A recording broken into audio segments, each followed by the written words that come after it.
to the citizenry, high above the Earth, beginning at an altitude of 1,000 miles and extending an additional 25,000 miles, lay lethal bands of radiation called the Van Allen radiation belts.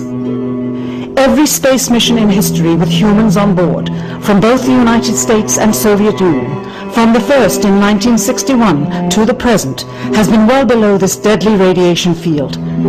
Mercury, Gemini, Soyuz, Skylab, the Space Shuttle, all maintained altitudes well below 1,000 miles. All except Apollo. The more experienced Soviets spent 100 hours in space for every 20 hours of the US. In order to survive the hour-and-a-half journey through this radiation field necessary to reach the moon and return, solid lead shielding between the astronauts and the exposure outside would be required.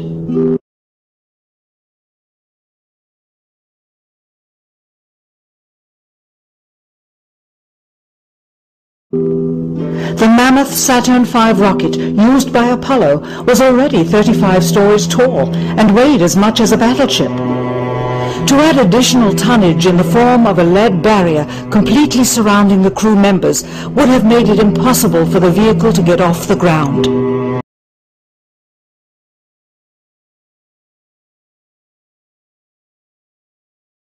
That is why the Soviets, though more advanced, only sent an unmanned probe to the moon.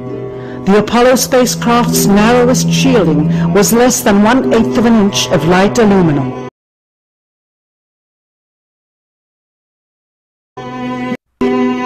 In 1998, the Space Shuttle flew to an altitude of 350 miles, one of its highest altitudes ever, hundreds of miles below the beginning of a field of radiation that was so severe that the astronauts inside of their shielded spacecraft and inside of their shielded spacesuits saw flashes of light with their eyes shut that they described as shooting stars, due to radiation penetrating first the shuttle's shielding, then their spacesuit shielding, then their skulls, and finally the retinas of their closed eyes.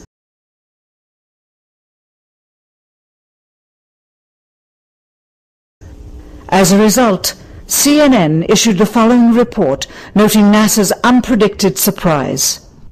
The radiation belt surrounding Earth may be more dangerous for spacewalking astronauts than previously believed. Scientists say the phenomena known as the Van Allen belts can spawn killer electrons when the Earth's magnetic field changes. These electrons that are being studied could have an important effect not only on satellites, which has happened in the past, but could also affect the astronauts by creating large doses of radiation that could influence their health.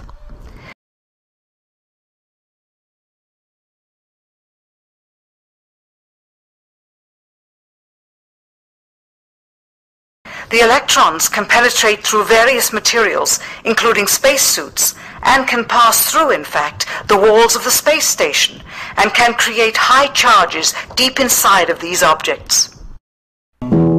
President Kennedy, a man of political, not scientific background, set the irrevocable goal of landing a man on the moon by the end of the 1960s, just days after America's first astronaut had spent a mere 16 minutes in space, not even achieving a single orbit around the Earth.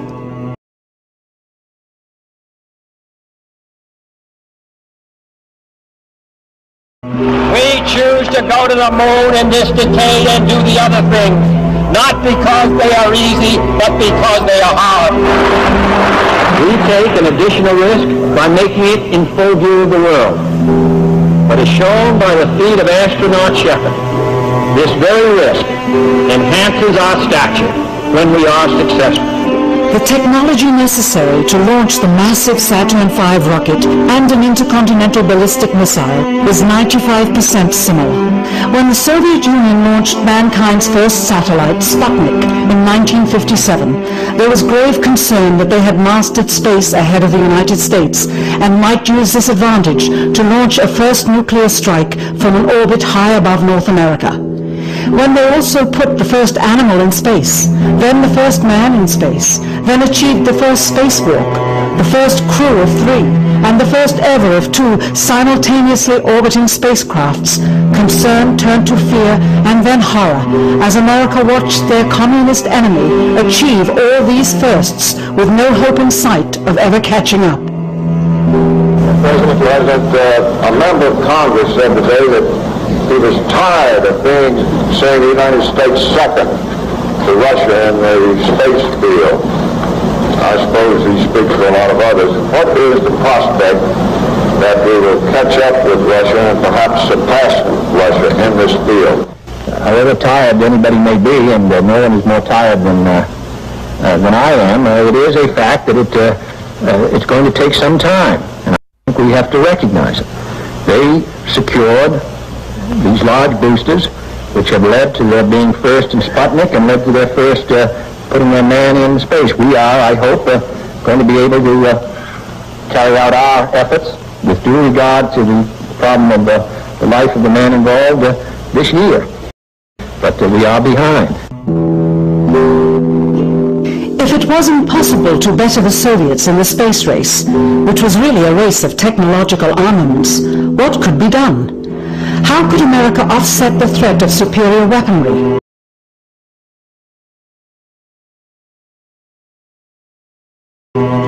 Throughout the history of rivalry and war, astute generals of lesser armies than their counterparts have used deceit and misinformation as a method to achieve victory. In World War II, for example, columns of inflatable tanks were placed at locations afar from Normandy to draw German forces away from the real location of invasion.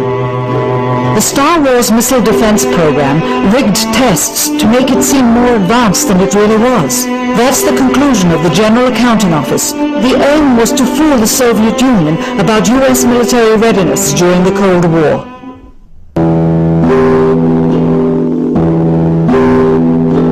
Certainly, it was not possible to fool just the Soviets about US strategic capability in the 1960s, while somehow informing 200 million Americans of the truth secretly. In order for them to believe the United States had the capability to go to the moon, everyone would have to believe it. Furthermore, the pride of a nation was at stake, and the goal of a martyr, not to mention the growing unrest domestically of a government throwing tens of thousands of lives away in a foreign war riddled with contradiction and ambiguity. In addition, the Apollo program had already spent billions of dollars. If it failed to achieve its goal with such an investment, it would indeed be a large and bitter pill for the taxpayers to swallow. The cost of the program, whose sole goal was to be the first to plant a flag on the lifeless rock just outside the Earth, if adjusted for inflation to the 21st century, was $135 billion.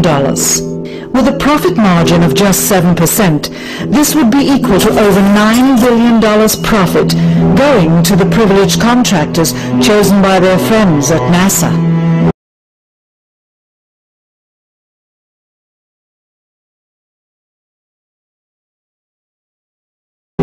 If the machinery was in fact only achieving Earth orbit, as other earlier missions had already done, then the completion and functionality of the other components would not have been as important, and even more profit would have been made. $135 billion could feed 2 million people for their entire lives. It could also buy 2 million two-bedroom houses. Yet how could such an undertaking be kept secret, and for such a long time?